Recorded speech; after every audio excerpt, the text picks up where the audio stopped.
We are so glad to have all of you joining us. I think there were like 100 people who RSVP'd, so it's really wonderful to have all of your interest in our work and our fabulous new policy director, Warren Wells. So I just wanted to start out by giving you our mission and vision statement as an organization. Last year, we went through the process of creating a new mission and vision and strategic plan for the organization, and it's just kind of sets a nice tone to tell you what we're about here. So the mission of Marin County Bicycle Coalition is to create a healthy, connected, and sustainable Marin by promoting bicycling for everyone, for everyday transportation and recreation. And that's new for us. We are saying that with this statement that we are an environmental organization, and it's not just about getting people riding, but it's getting people out of their cars as well. The vision of Marin, the Marin of the future will enjoy a comprehensive network of safe, convenient, and connected places to bike, both on road and off. It will be a place where everyone bikes everywhere, every day, where bicycling is a normal part of life and the first choice for transportation, and the strengths and benefits of the bicycling movement are understood and embraced by all.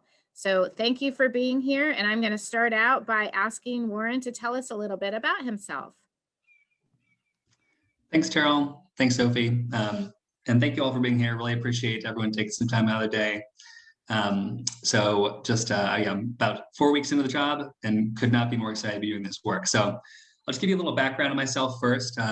My name is Warren. I'm from the East Coast originally. I grew up just outside of Baltimore, and went to undergrad there, and moved into the city after I graduated. And Baltimore is an old East Coast city, like pretty dense. Everything's fairly walkable, but biking could certainly be better.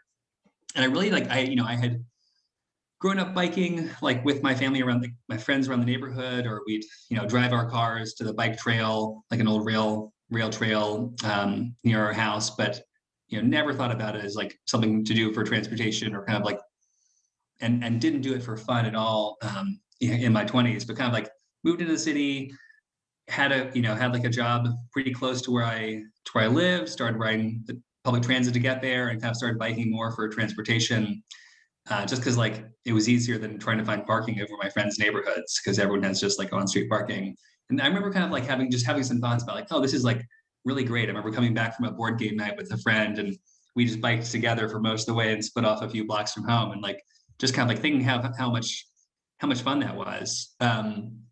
So during that time, I was working for, I did an AmeriCorps term working for an educational nonprofit. Then I spent a few years working for another nonprofit doing community dispute resolution. So it's kind of restorative justice work. We would get referrals from courts or schools about families or kids who have been in conflict. And then my job was to work as a facilitator to try to help resolve those conflicts, which was really amazing work. Happy to answer more questions about that if people have any. But that actually really was also really educational in seeing the intersection of transportation and social justice, and how just people getting to where they need to go is just so difficult if people don't have easy access to cars when there isn't a real robust transit network. So that was kind of another thing that was sort of stirring in my brain during that time. And at that time, I loved the work, but I wanted to do something kind of at a more macro level than this very sort of, almost kind of social work, very micro work.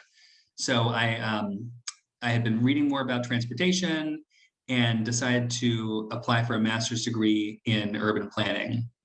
And so I moved to Los Angeles to do the master's program there at UCLA. It was where a professor who I was interested in studying with, Donald Shoup, who's done a lot of pioneering work around like parking, which sounds boring, but it's very interesting, where he teaches. So was in Los Angeles for 2 years. I'd sold my car a year before there, so I moved to LA without a car, and lived there for the 2 years with just biking and taking the bus. And it's tough. I've said the only thing worse than driving in Los Angeles is not driving in Los Angeles, because you're biking there is not comfortable, and the distances are very long, between. Was getting close to graduating. I wanted to move somewhere where I could continue living without a car, but would be more comfortable doing it. So I was looking at the Bay was kind of my first choice. I had some friends up here, or Portland or Seattle, honestly, were the places I was looking. And I ended up getting a job offer for a transportation consulting firm called Kimley Horn in their Oakland office. So I moved here a few years ago to do that work.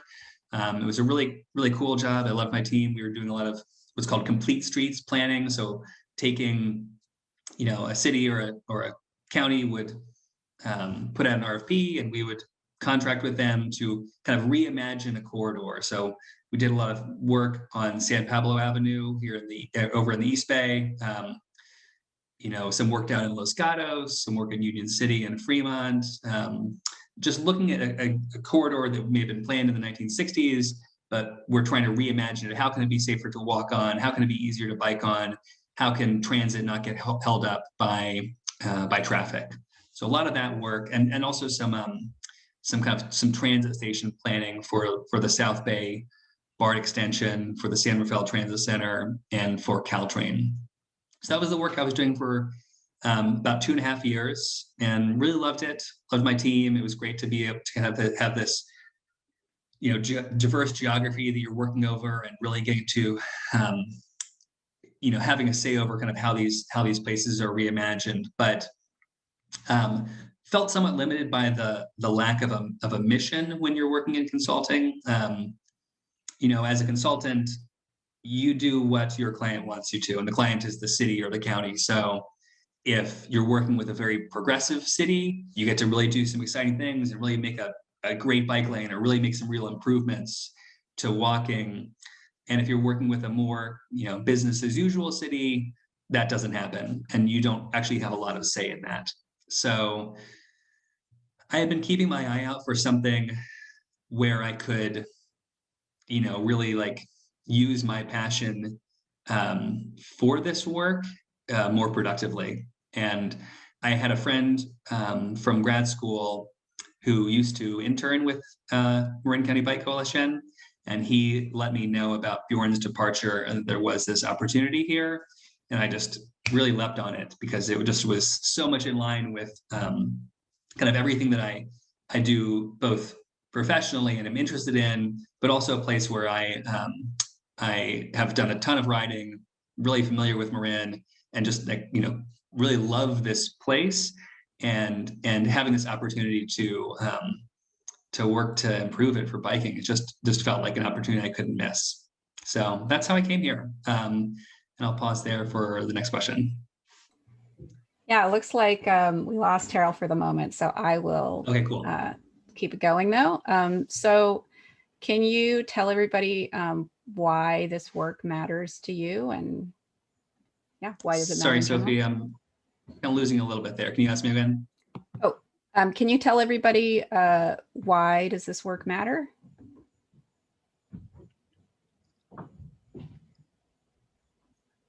Can you maybe type the question? I just Sure. couldn't quite, it's breaking up a little bit.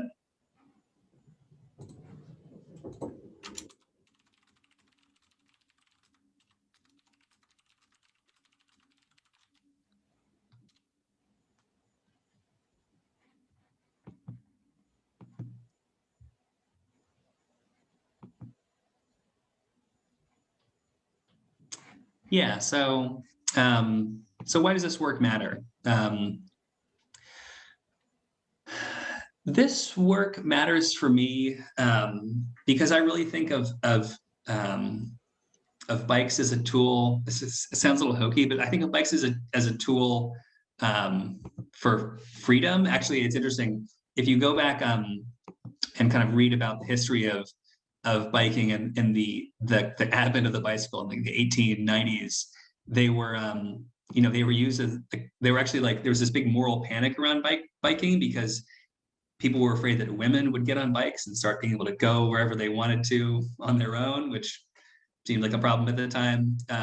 So from the very beginning, we've seen bicycles as a tool of freedom and liberation. I think that they represent freedom for kids who aren't, old enough to drive.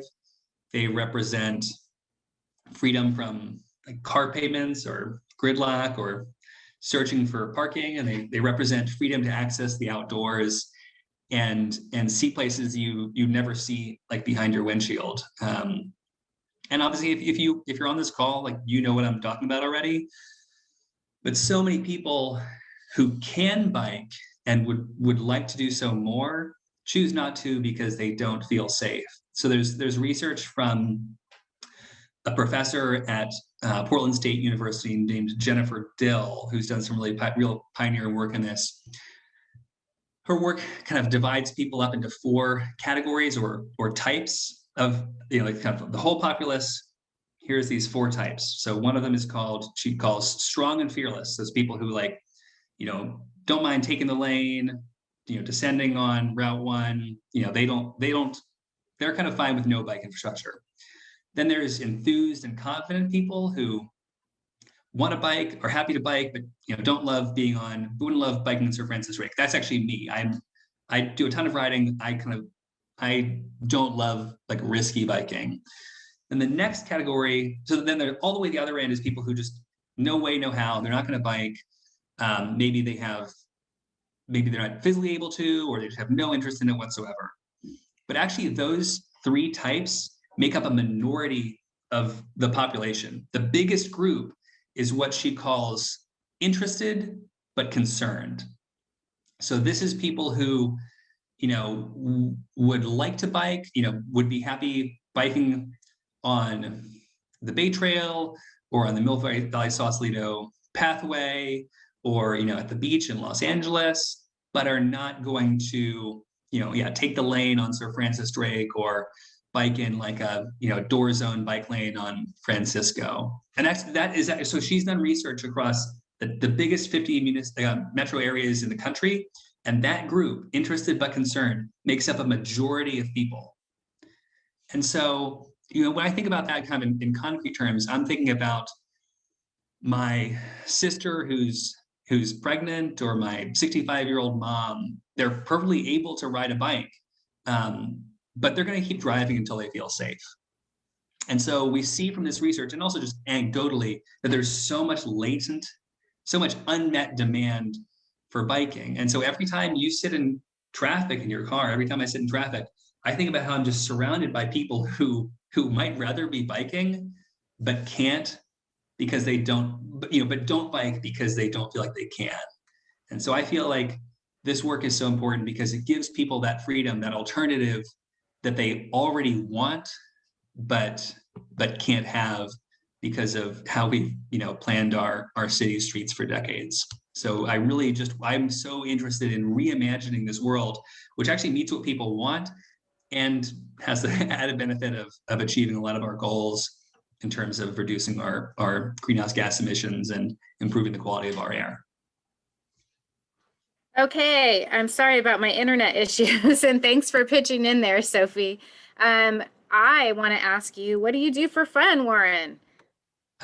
This is going to be on brand, but I ride bikes, especially in the pandemic. So I'm a longtime bike commuter. I sold my car, I guess, coming up on 6 years ago, and had biked to work for at least a year before that. And actually didn't start biking for fun until I moved to the Bay. I'd go on like a ride along the beach in Los Angeles, but didn't, just had my old Trek commuter and didn't have a road bike. And moving to the Bay, I had some friends, but not a ton. And I actually signed up for Climate Ride, this fundraising ride. This one was between Santa Cruz and San Luis Obispo. And I was actually raising money for Bike East Bay. Sorry, MCBC. I wasn't friends with you guys yet. And just the training rides for that. I did my first time up Tunnel Road, and then we did Mount Tam, and then Mount Diablo, and I really fell in love with it. It was just something I never kind of knew could be so fun, and also to do it in such a place like the Bay, it's just such a revelatory experience. And then kind of later in the year, I started doing more dirt riding. I had a couple friends who had gravel bikes or mountain bikes and started riding with them a ton too. So that's really what I do on weekends. Before that, I used to play a lot of ultimate frisbee, which is what I did in undergrad and kind of in my 20s, but have retired from that largely, and also that's not possible in the pandemic. Besides that, I do a lot of reading. I'm a big fan of history and especially local history. So I've been trying to kind of gobble up as much Bay Area history as possible, because I think, I mean, it's just both interesting, and I think it's really great to have this kind of context when doing planning work. So honestly, if anybody has any recommendations for like Bay Area history that they like, throw them in the chat or let me know. I would love that. I'm always open for more ideas. I'm sure some people have some good ideas. And yeah, I would say those are my two big hobbies. Okay, so what's your favorite ride in Marin? That's my first question. And then my second question is, what are the things that you geek out on? Yeah. So my first, and let's before I let you talk, I just want to make sure that we leave the majority of the time for question and answer. So with the rest of the questions need to be within like 5 minutes. Cool, got it. Total. Got it. Yeah, very easy. Favorite ride in Marin, I actually did it for my birthday this past year. I went camping with my roommates in Samuel P. Taylor, and we biked there, and then met up with a couple other people in Fairfax, rode up Eldridge Grade, Deer Park to Shaver to Eldridge Grade, and then did Ridgecrest to the Bolinas Fairfax Ridge, or the Bolinas Ridge Trail, and then down Shafter Grade. So just really mixing, like, I love the Bolinas Ridge Trail, I love Ridgecrest, and just like, being able to go up Mount Tam and then down Old Stage, like that's kind of like that mix of dirt and going down Ridgecrest, coming up it's a little harder. Really is like probably my favorite ride in the Bay. So it was great to be able to do that with my roommates and a couple other friends for my birthday. It was a perfectly clear day in November. And what I geek out on, I don't know, kind of the same stuff. History, really interested in, there's just a lot of really interesting work going on in housing advocacy in the East Bay. I don't know, some of you may have kind of read about some of the work going on around zoning in Berkeley. It's interesting stuff to me. I follow that pretty closely, as well as national transportation policy. Great. And then my last question is an important one, and it's funny because a few chats have been asking the same question: is what is your vision for biking in Marin? Yeah, so my vision for biking in Marin is one where every parent feels safe letting their kids walk or bike to school. My vision is when someone needs to run an errand 2 miles away, the first and obvious choice is for them to hop on their cargo bike rather than grabbing their keys. My vision is that when people are riding for fun, they never feel threatened by drivers and can experience the perfect joy of riding in California's most beautiful county without having to check over their shoulder. And my vision for Marin is that it can serve as an example to the rest of the state and the rest of the nation in showing how to act as stewards for our environment by reducing the impact of our transportation system, which means transitioning some of our travel from driving to walking, transit, and of course, riding bikes. Wonderful. So now we're going to open it up for questions. And I know there have been quite a few on the chat here that were great. And I'm going to let Sophie moderate that because I know she got some prior to the webinar starting. So why don't you take it from here, Sophie? Can people hear me? I know my bandwidth was pretty bad earlier. You're good. Okay, great. So I see that there are some questions in the chat. I'm going to go ahead and let people ask themselves. So Stephen Bingham, I can unmute you if you're ready, and you can ask Warren your question directly. So I have clicked ask to unmute. Oh, That work? yep, you got it. You're good. Great. Great. So nice to meet you, Warren, and congratulations on accepting a great job. Thank you, Stephen. And my specific question, I have been doing street safety work, and I don't call it bike safety because I also focus on pedestrians and work with Vision Zero Network, and I'm on the board of Ride of Silence. Some of you may know the organization. And my specific question, though, since the whole bike community around the country is thinking about it, is kind of an equity issue. There are, in particular, to make it local, lots of relatively poor Latinos that you will see riding funky old bikes in downtown San Rafael, often on the sidewalk, because they're terrified of the lack of any safety structure on the streets. And I'm curious, and it may be misplaced, but my perception over the years has been that MCBC has not particularly focused on reaching out to people of color in the county, who are a small percentage in our somewhat lily white county, but an important percentage.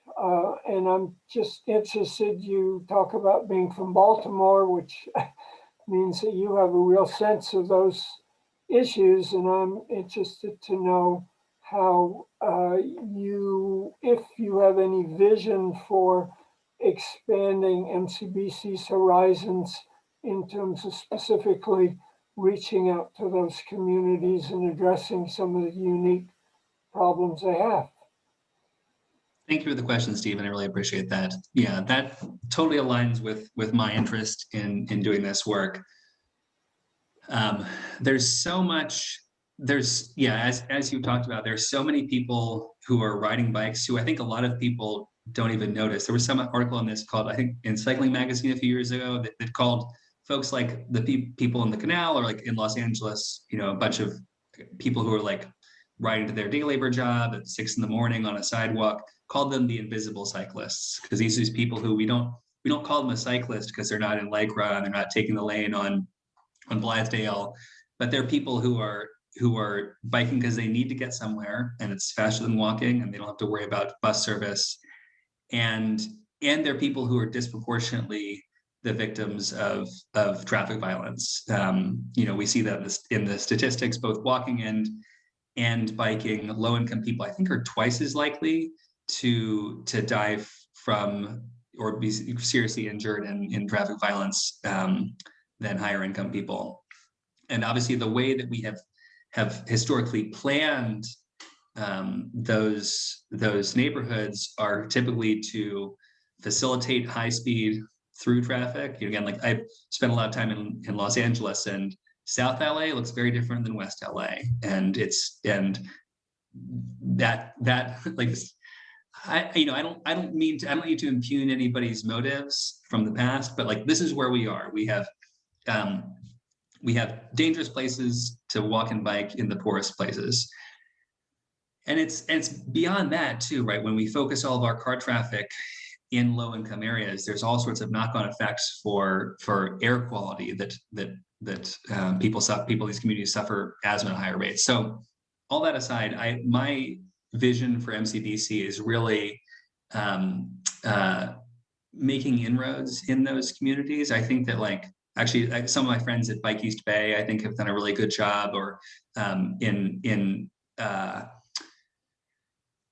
making it so that the organization represents everyone biking and not just like who we're thinking of as cyclists. And so this is something that obviously as an organization we're working on refocusing, or at least at reaching out to those communities to make sure that we understand what people want and we can help advocate for those changes. I know there's going to be some work on Bellum Boulevard in San Rafael as part of the 101 580 connector project that's being worked on.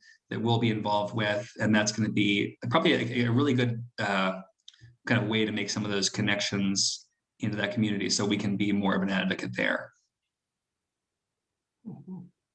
And Terrell, I just like, since you're on here as the director, please feel free to jump in if you have like something you want to add on. I want to make sure that you can if you want to.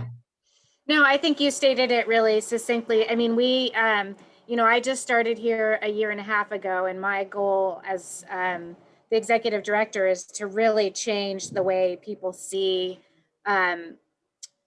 bicycles reflected in our media and then out in the world. You know, when I first moved here, I was surprised that I never saw anybody riding regular clothes on a bike, and I'd like to change that a lot too. But we, you know, we, like I said, when I opened up, we did just create a new strategic plan, and so many of our goals and tactics that we're working on address services in vulnerable communities. And I know the chairperson of our diversity and equity committee on our board is on this call, Xantha, as well. And she's, you know, she's actually asked a question about how Warren wants to connect those two in his work. But as an organization, we are starting new programs that address this. And we're really trying to bring more cultures into our work, both from a, you know, gender specific, as well as including more Black and Brown people in our activities. Great. Thanks for the question, Stephen. I have a question in the chat from Barbara Johnson, but I'm going to go ahead and ask to unmute you if you'd like to ask it directly. And if anyone has a question, you can just type in the chat, I have a question, or you can click the smiley face at the bottom of your screen and click raise hand, and I will ask to unmute you when it comes your turn. So Warren, what countries have really good biking policy, and what could we model from them? Thanks. What countries? You know, that's international policy is something that actually doesn't get talked about or researched a ton, which is actually a really good question, and one that I'm not as familiar with. What's typically talked about is, what's typically talked about is international like infrastructure policy, which is certainly very different in a lot of countries compared to America. So the Netherlands or Denmark are a couple real standouts in terms of providing, you know, just making sure that every roadway provides a separated off-street path for riders, which is just, you know, when anyone here has ever been to either of those countries, you know, you ride a bike and you feel safe, and then you come back to America and think, like, be like this here. That's both the case in cities and between them. I think that there's also been some really interesting policy in kind of the dense downtowns of London. They have what's called like low traffic neighborhoods, where they'll close certain neighborhoods to through traffic. You can drive into your house, you can drive out, but they're making sure people aren't using it as a cut through. And that really improves the walking and biking experience, because anyone who's driving is not speeding to get somewhere. That's something I really think that American cities should try more. I wish there was more experimentation on that.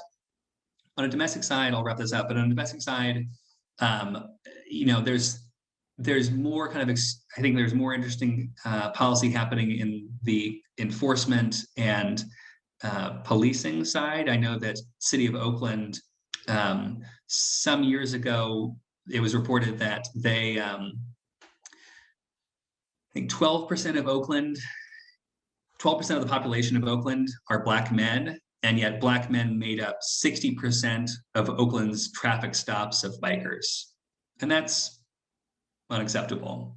And they have, at the pressure of their Bike Pedestrian Advisory Commission and City Council, have really moved away from enforcement, basically like using traffic enforcement and the people who were causing harm, so drivers, as opposed to the people who are likely to be victims of harm, which are bike riders. So there's actually been, I mean, I attended the Oakland BPAC meetings, and the police department, for whatever its failings, has made changes in that regard. So those are some things those are things I'm thinking about. Great. Thanks for the question. Chris Tufts, I have you next. And then I've got Lee Larson and Donald Herzog on stack. So I'm going to unmute you now. Hi, nice to meet you, Warren. Thanks, Chris. I had a question. I think that I think something we all probably know pretty well, which is that the pandemic has gotten a lot more people cycling. There's been a great surge. My question is how can we harness that surge of interest? Because you've got a lot more of those interested but concerned people that you talked about out on two wheels, for the first time in a long time. How can we connect them and build a ground game around changing policy and getting infrastructure? Yeah, thanks for that.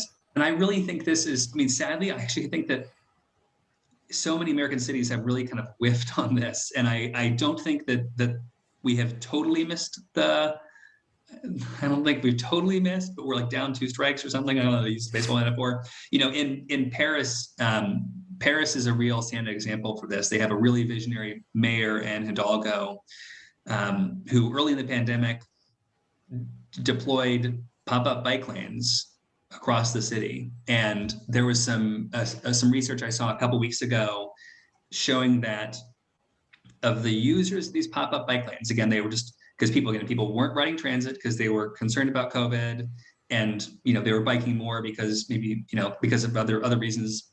Of the riders in the new pop-up bike lanes, I think 62% of them were new riders, were not people who had ridden before the pandemic, which just means that Paris doubled the number of people who were biking. That's it's not actually that complex. We just need to, we need to build protected bike lanes, and I really think we need to do it quickly. That we have so much, I think, in American planning. I say this from working in the planning profession before. We're all analysis and no experimentation, and we spend years deciding whether to put in a bike lane somewhere, and just put in some K rails, some Jersey barriers, and see if people use it. Especially in this time when traffic volumes still are down from pre-pandemic levels, but are rising quickly. I just think this couldn't happen fast enough, and I'm super worried that we'll get back to this world where traffic volumes are higher than they were before because no one's riding transit, and then biking is even scarier. So, yep. I'm still trying to figure out what this looks like and what cities might be most amenable to this, because people love examples. I think there's actually been some really good work in Oakland about the Slow Streets program this last year, just showing we can build streets where there's no through traffic. People are just much more likely to walk and bike on them, and that cements people's habits. And then then you go out and talk to people who are using them and tell them to call their council. So I'm not sure if that's totally satisfying, but that's I really do want to see more pop-up demonstration bike lanes, and that shows people what it can be like. Well, and then how can we get them, tied into great organizations like MCBC and the others you mentioned in the East Bay, and also get them aware of all this. And maybe it's using technology. It's a little bit tougher in COVID to kind of set up the gazebo and do some of the activity there. But how can we help do that to make sure they're more aware of making this a permanent change and being able to enjoy that long term? I think that probably does mean some of MCBC kind of, if we are able to get some of these, again, pop-up bike lanes, or a slow streets day, a slow streets Sunday in downtown Fairfax or something, then we've got to be there on the ground handing out cards or fact sheets or something in a COVID safe way, obviously, but letting people know that this is a world we can make.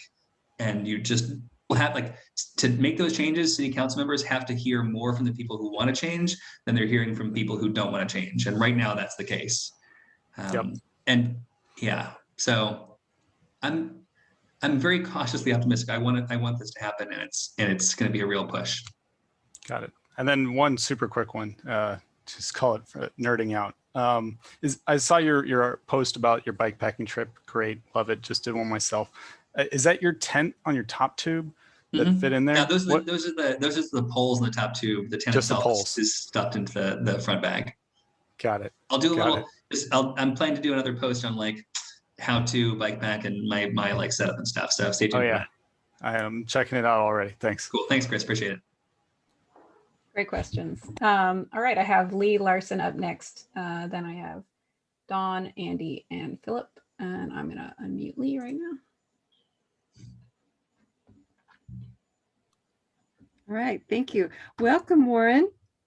It's really exciting to hear about your background in urban planning. And I have to admit, I love Bjorn, and he was a really champion advocate for us I'm a friend of Alto Tunnel, and he was fantastic with us and really prioritized supporting our advocacy and focusing on completing Marin's NorthSouth Greenway. So, but I am very excited to hear about all of your work and what a dedicated cyclist you are. So yay. So could you talk to what kind of priority you see for the completing Marin's NorthSouth Greenway and reopening that Alto Tunnel? It's such a critical connector for completing the NorthSouth Greenway and creating a mode share shift. Yeah, thank you so much for that question, Lee. I really just to speak about Bjorn, I feel like a high school freshman whose older brother was valedictorian, so I know I have some big shoes to fill, and I'm hoping I can live up to that. So, as you know, opening, like the Alto Tunnel has, been worked on tirelessly by community advocates like Don Herzog, who I know is on this call too, and MCBC has long advocated for it. In my view, it is just it's totally critical for connecting, for a critical link in the North-South Greenway and connecting Mill Valley and Corte Madera.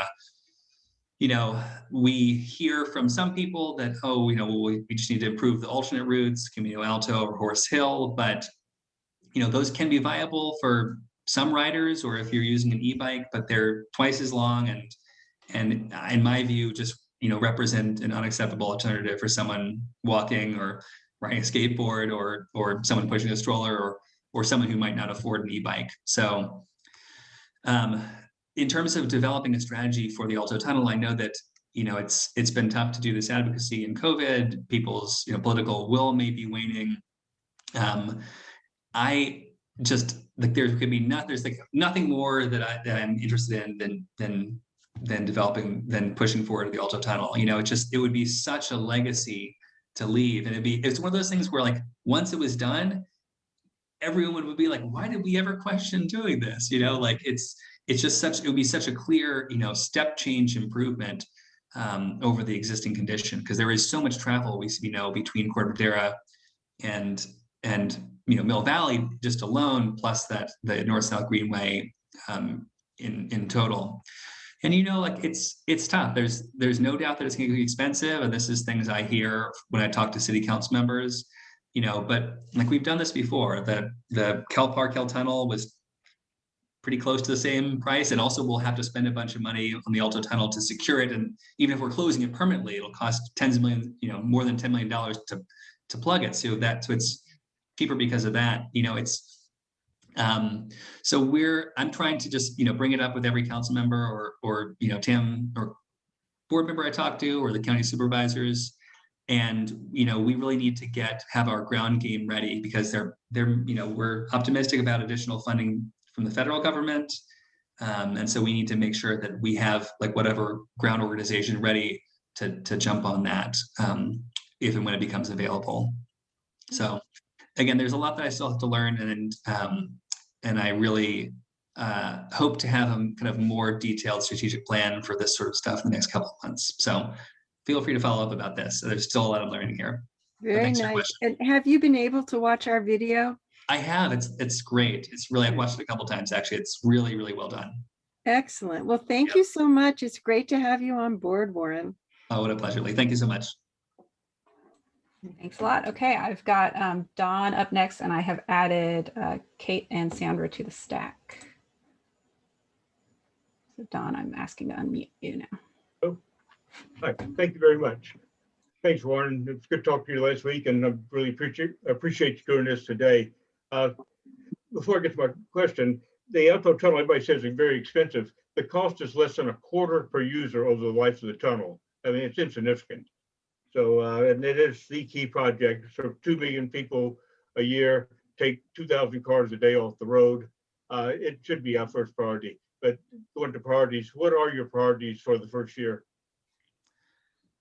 Yeah, I just always kind of like just follow up on that. Thanks for those stats; those are really good. I need to like run through your stuff so I have more handy facts like that. I mean, and also like just kind of like to set things in comparison, because I know we sort of all get scared when we talk about millions and millions of dollars. Like, you know, right now we're building the 101, you know, a direct connection between the 101 and the 580, which, you know, we can talk about that project on its merits, but for that amount, just to make it so people don't have to get off on a service street to make that interchange, you can build 2.5 Alto tunnels for that. Like, so like we're spending the money. It's just a matter of what we decide to spend it on. So my top priorities for this year are really to get, you know, for one is to really truly understand kind of every missing link on the North-South Greenway and what's holding it up. And really start like make an action plan for each of those. That's one of MCBC's biggest priorities. That's kind of on a project level. I really want to I want everyone at every city BPAC to know who I am and know what MCBC is doing, like what our priorities are in their city. I want to build relationships with city council members and the board of supervisors. So that's kind of number 2. Just really building the relationships with everyone in each of Marin's 11 cities and unincorporated county. And then 3, I really just think, kind of going back to some of the earlier questions, I really want to help do my part, and this is an organizational issue, not just me, obviously, broaden our, you know, the representation of our membership and even not people who are paying members, but I want to broaden who we are representing. So going back to Stephen's question about, you know, outreach into the Canal District and Marin City, I want to make sure that I want to do my part in an organization to make sure that we are representing bike users of all sorts and not just people who are going to classically considered cyclists. So I would say those are kind of my three goals for this first year. How about particular projects? What projects are prioritized? I mean, right, like at the very, very moment, we're working with City of Mill Valley to push on getting protected lanes on East Blythedale between the multi-use path and the interchange. That's kind of up in the air. I'll have some updates on that shortly, but I'm still trying to, yeah, that's something we're working on. Other my top priorities, that's a good question. I haven't like ranked them, you know, obviously Alto Tunnel is like a high priority, but a longer term project. So there's kind of this mix of short term, important, but not crucial, long term, crucial, but not going to happen right away, where the Alto Tunnel falls in.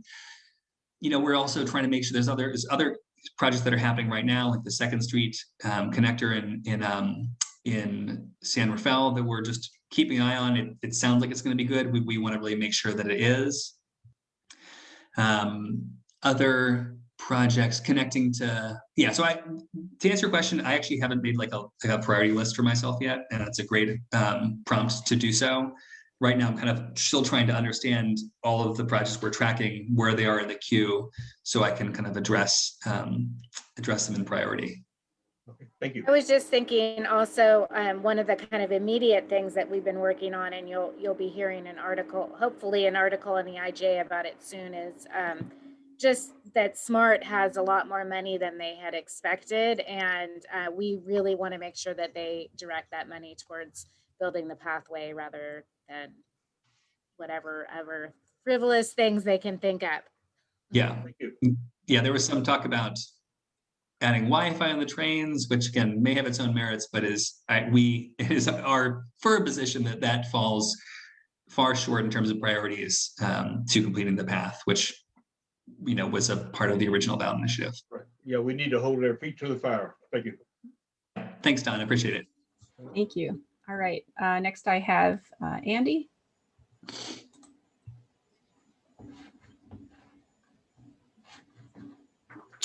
Hey there, Warren. Welcome to NCBC.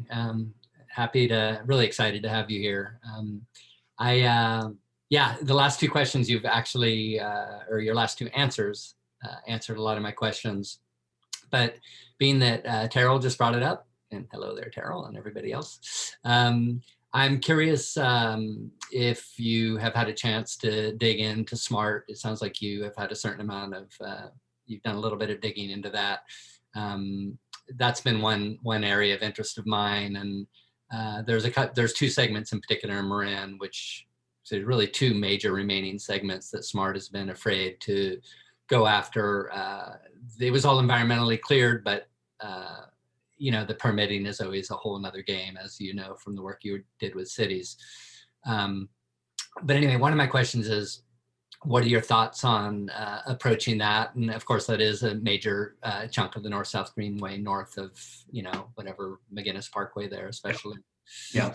Just wondered if you had any thoughts on that. Yeah, I mean, again, part of it is just really understanding, again, the kind of making sure I understand the projects. Bjorn has been really helpful. He's remained a resource for me in this, and we're kind of like constantly in text communication, and we've been having some long sit downs to make sure that as much of his brain can be mind melded with mine. So I don't have like great answers for those particular segments. I know what you're talking. I know the ones you're talking about. Again, I'm trying to just really build relationships with the SMART board. They have some new members, and really make it so the SMART board can be pushing staff to prioritize the pathway in a way that they might not have before. Again, like I'm new to this work, but that's everything that I understand. So, ultimately, like there is a fact that the SMART general manager's contract is up this year. Maybe we don't know if he will be rehired or someone else will come on, in which there might be a difference in direction, but otherwise I think the board is going to be the key place to push there. So Andy and you should meet. So Andy held your position formerly, and he has a lot of the history. Well, in fact, he's probably the repository of the biggest amount of history on SMART of anyone in Marin. So if you haven't met, great. Let's schedule something. That'd be awesome. Yeah, happy to do that. The other thing I wanted to mention, maybe it's less of a question, is that the Transportation Authority of Marin is the purse strings for much of what goes on. And when we were talking about Alto Tunnel, which I think was somewhere in $51 million or something last time I saw an estimate, I don't know where it is now, but that the potential for funds to come to MCBC projects in all 12 of the jurisdictions, and 13 if you want to add SMART into there, is through TAM. And so I don't, the people that I used to work with are gone. Diane Steinhauser's gone now, but that would be an area to, put a lot of energy and attention. And then MTC, definitely. A lot of the funding from TAM comes via MTC. Absolutely. I don't know if our representative there is doing great work there, but those are two key areas for funding for projects. Yeah, we were actually, there was just some money. I know we have to keep this short because we're running a little long time, but there was some money coming from MTC just very recently it was called the Quick Strike funding grant to help build kind of like quick build bike lanes, and we helped a couple of different cities with that. So yeah, working on trying to understand those relationships between MTC and TAM is really important. Welcome, Warren. Look forward to connecting with you soon. Thank you, Andy. Really appreciate it. Yeah, I'll send you an email. Thanks, Andy. We have 3 questions and just 6 minutes left, and we need Taryn needs to do a brief wrap up. So I'm going to unmute Philip, and if everyone could ask just one question, and please quickly, hopefully we can get through it all. Hi, Warren, and welcome. I have a question regarding e-bikes and sort of what you view MCBC's role in the adoption of e-bikes in the future. This is really in context of the recent TAM report on e-bike usage and forecast for usage in Marin, which really blew me away, sort of the growth that they were predicting. And I was curious to see how you think that changes plans and futures, longer distances, bigger hills, and just your thoughts on that. Yeah, I mean, I'm a huge fan of e-bikes. I don't own one yet, but will before the end of the year. And I think that they just have such a transformative role to play in the transition away from cars, just because they represent so much more of a kind of one-to-one replacement. You can carry kids on them, you can carry groceries, you can climb up hills, and yet they take so much less parking space in your house and wherever you're going. So we're kind of like advocating both on the policy side, and I think there's a lot of room to do on the outreach side. So on the policy side, that looks like, advocating at the ferry terminals to make sure there's secure bike parking, so that people who have a job at the near in the financial district don't have to like leave their bike on like a outdoor bike lock all day. So that there's the policy side of things. And then on the kind of outreach side, I think that we really should be doing, it's tough during COVID, but there's just something so transformative when someone rides an e-bike for the first time. That was for me, and seeing what a difference it can make. So just helping do like a bike rodeo and letting people demo e-bikes, or having a stand set up at whatever outdoor like events happen in the hopefully near future. I think that's a really key thing of just showing people what it can be like. So I'd love to go into it more. Happy to talk offline, but I want to make sure I get everyone's question. Our goal is to have every elected official try an e-bike. Yeah, because great. I think that it's the gateway drug. Awesome. Okay, I have Kate, and then Sandra's going to be the last one. So Kate, here we go. Hi, Warren. I am the chair this year of the San Rafael BPAC, and I'm also a board member of Marin Conservation League, and so my comment is kind of between those two. I've appreciated over the many years that I've been on the BPAC, MCBC's incredible advocacy for infrastructure through San Rafael, and I think a lot of us on the BPAC want to prioritize the NorthSouth Greenway through San Rafael. So we're looking to you for help with that. But I wanted to ask you, in terms of intersecting interests with bike infrastructure that can sometimes be seen as competing interests with bike infrastructure, on how you see, from your planning and policy role, how you see supporting pedestrian interests in infrastructure, and also environmental interests in infrastructure, where the bicycle infrastructure intersects. Because I think when we collaborate early on those interests, we all head in the same direction, and there's a lot less, we go before the decision makers in a unified kind of support of projects. And I think that's really useful. Yeah, I have been a pedestrian as much as I have been a biker, in these since I sold my car. So I really am incredibly conscious of the role, like the dangers that pedestrians face from cars, and also occasionally from bikes, especially if people are going too fast on the multi-use path. And I really do think that there's a lot of synergy. Unfortunately, what happens is, like, so much of the time, bikers and pedestrians are kind of pitted against one another because we allocate 60 feet of an 80-foot roadway to cars and on-street parking, and then make bikers and pedestrians fight for the crumbs. So really, I think kind of building a unified force between people who are pedestrian advocates and bike advocates to allocate our street space more equitably, I think is kind of a real key thing there, so that everyone isn't forced on an 8-foot path, because that's not fair to bikers. That's not fair to people who are walking with kids or strollers, or elderly folks being passed by bikers going quickly. Like, the paths should be 15 feet, and then you'll just have less conflict. Okay, I had one last question from Sandra, but it sounds like hers has been answered. So Cheryl, I can take your question. And let me just here. ahead and then we will wrap it up. Here, Warren, I work with one of the age-friendly task force here in Marin, and we have quite a population, older population. I think something like 26% of the county is older folks, and many of them are people who no longer drive.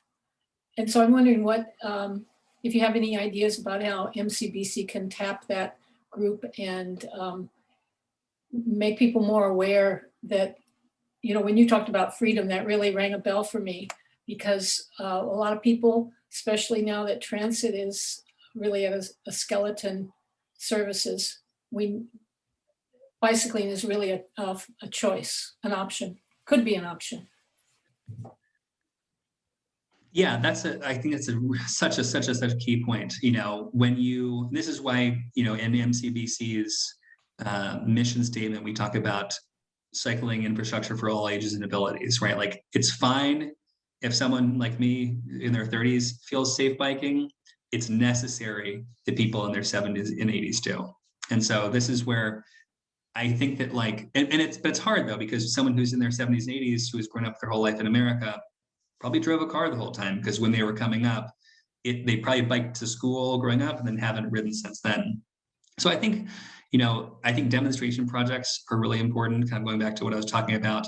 I think the rise of e-bikes is just so crucially important. I was in Japan a couple of years ago and was just really blown away. I was totally unprepared for how many seniors there were riding e-bikes in Tokyo and Kyoto, because they just make hills go away and you're still getting some exercise, but you're not having to, like, it isn't hard work to do it. So again, I think, I don't know, like maybe bringing e-bikes to the parking lots of like retirement communities. I think trying to figure out where, but I think to your point, doing outreach to communities of older folks is going to be such an important part of that advocacy. Because I know that, like, AARP is super in favor of improving pedestrian infrastructure, because, like you're saying, people have to take the bus, you have to walk to the bus, and if the bus isn't coming, you have to walk somewhere. Like, old folks are disproportionately also suffer the effects of traffic violence. It happens in, like, you know, in San Francisco and all over. So I love that question, and I think that's a really important something I should kind of add to one of my goals. I was talking about doing outreach to communities of color. I think outreach to elderly communities is also really important too. Awesome, thank you. All right. Go ahead, Tara. I was just going to say you're going to wrap it up. Did you have to? Oh, okay. So yeah, no, I just thank you all for joining. Thank you so much. And I know Warren wants to say goodbye, and I'm pretty sure most of you are members. I was going to make a membership pitch, but I recognize all your names. So thank you for being members. You make our work possible, and I'll let Warren say goodbye from here.